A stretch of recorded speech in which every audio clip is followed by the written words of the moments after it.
Take off that badge before I throw you out of my precinct. The words hit like a hammer inside the lobby of the Atlanta Police Department. Sergeant Terrell Henderson stood tall, his uniform crisp, hand near his holster. Around him, officers leaned back, smirking, while civilians whispered.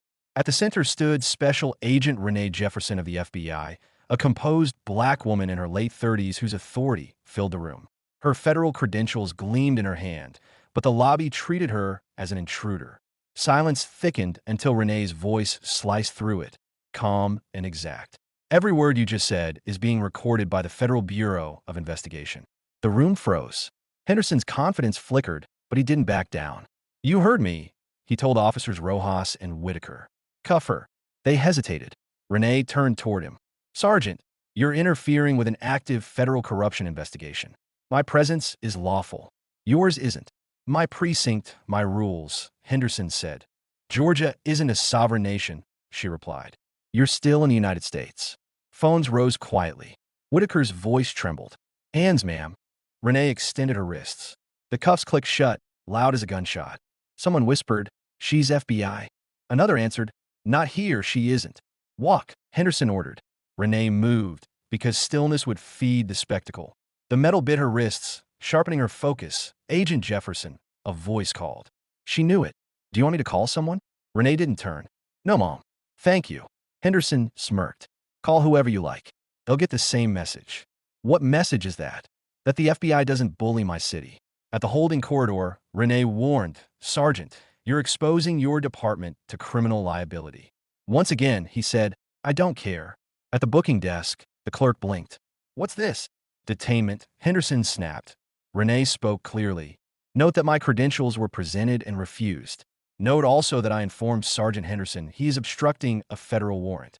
A bystander whispered, this is going to be on the news. Whitaker hesitated. Sir, policy requires you do what I say. Henderson cut in. Sergeant Whitaker, Renee said softly, follow your instincts. Put her in interview 2, Henderson barked. I'll be right there. He leaned close. You want to fight, Agent? Congratulations, you found one. I came for the truth, Renee said. That's the same thing in this building. Not for long. The room was cold, metal, sterile.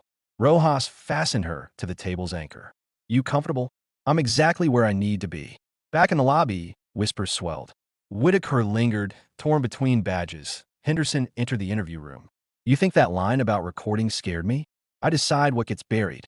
And yet, Renee said, the recording exists. Evidence doesn't require your permission.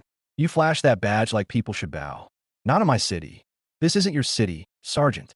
It's public trust. Across town, Agent Zoe Bradford scrolled through encrypted files, contracts tying APD funds to shell companies. Her phone buzzed. She's been detained. Zoe's pulse quickened. Jefferson's compromised, requesting escalation. Proceed carefully. Gather proof first. She grabbed her jacket. Proof was all she had in interview 2. Henderson returned with Captain Reginald Mitchell. Older, colder, eyes like razors. So this is the federal agent causing trouble, he said. Serving a lawful warrant isn't trouble. Obstructing it is. Mitchell smiled thinly. This city runs on our rules. You think cameras will save you? You're in my precinct. And Washington decides what happens when a precinct forgets who it serves. Don't falter now, Sergeant, Mitchell warned Henderson. She's the one who doesn't belong. Renee's voice rose, steady and cutting. I belong to the law, and the law outranks both of you. The red camera light blinked. Mitchell slammed his hand over it. Kill the feed. It's hardwired, Henderson muttered. Then shut the grid. Mitchell barked. Rojas hesitated. Sir, the whole building will go dark. Do it. Renee's voice was calm. Darkness doesn't erase truth. It only proves you fear it. Across town, Zoe sprinted toward the field office exit, flash drive in hand. The contracts were enough to indict half the precinct. Her phone buzzed again. Grid shutdown ordered, she called the regional director. If Jefferson's silenced, we lose everything. Without visual confirmation, we can't act. I have visual, Zoe said. Civilians in the lobby are streaming. Henderson can't stop every phone. She ran for her car. Inside the precinct, lights flickered. Cameras died, except one. The red light above Renee's head stayed steady. Why is this one still running? Mitchell demanded. Evidence locker feed, Rojas said. Shut it down. We can't, Whitaker said. It's hardwired to federal cloud storage. Touch it, and you trigger an alert. Mitchell cursed. Renee smiled faintly. Cracks in the wall, she murmured. Mitchell leaned over the table. Here's how this goes. We process you like a criminal, leak it, and the story becomes about a rogue agent. Or, Renee said, about a corrupt commander silencing federal authority. When the recordings surface, your careers end. Recordings can disappear. Not these. For the first time, uncertainty clouded his eyes. Renee leaned forward. You've mistaken this room for your fortress. Everything you've said, the orders, the threats, it's already out there. Henderson barked a laugh. Out where? We cut the feeds. Renee lifted her cuffed hands slightly. From her sleeve, a thin wire slipped free. What the hell is that? Mitchell demanded. A federal microtransmitter, she said, streaming directly to Bureau servers. This room has been live since the moment you threatened me. Silence hit like thunder. In the lobby, phones buzzed, notifications flashing.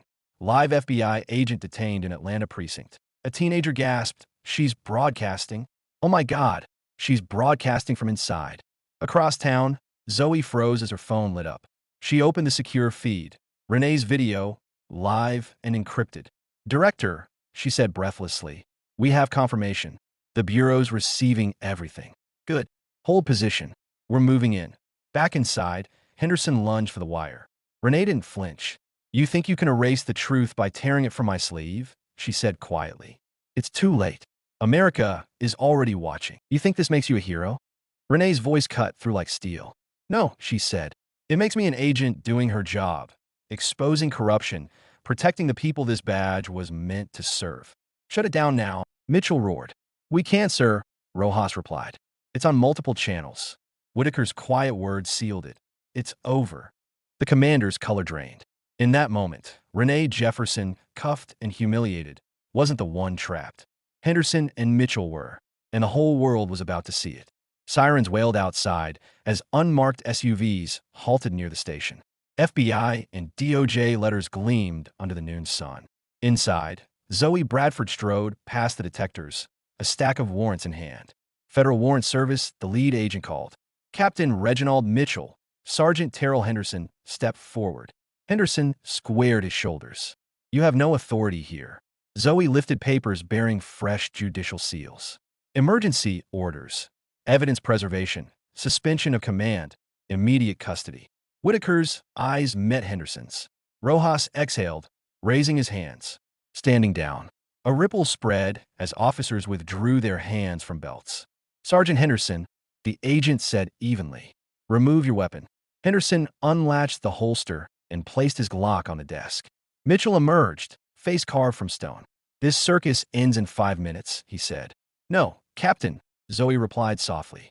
This ends with accountability. 2 agents unlocked the cuffs in interview room 2. Agent Jefferson, you are released from unlawful restraint. Renee flexed her wrists. Evidence is already streaming to Bureau servers, she said. Zoe stepped closer. You good? Better than they are. Outside, the lead agent faced Mitchell. You're placed on administrative leave pending federal investigation. Surrender your badge and weapon. Mitchell laughed bitterly. You think paper strips me of command? No one stripped you, Renee said. You gave it away, one choice at a time. Mitchell saw the red camera light, ripped off his badge, tossed it. There, take it. We want integrity, Zoe said. Not control. Henderson moved toward his gun. Don't, Whitaker warned. Not another bad decision. As cuffs clicked around Henderson's wrists, he spat. You think the city'll side with feds? No, Renee said. People will side with the truth. The agents led them out. The crowd roared, then hushed as Renee stepped forward, marks still red on her wrists. This isn't about one badge, she said. It's about the people and the promise that power answers to the law. Zoe placed a flash drive beside the warrants. Body cam footage will be released per policy. Agent Jefferson, a reporter shouted. What do you say to officers who feel betrayed? Renee looked toward Whitaker and Rojas. Do the right thing now. That's what lasts. Cameras held steady. The line had been drawn. And this time, the world was watching.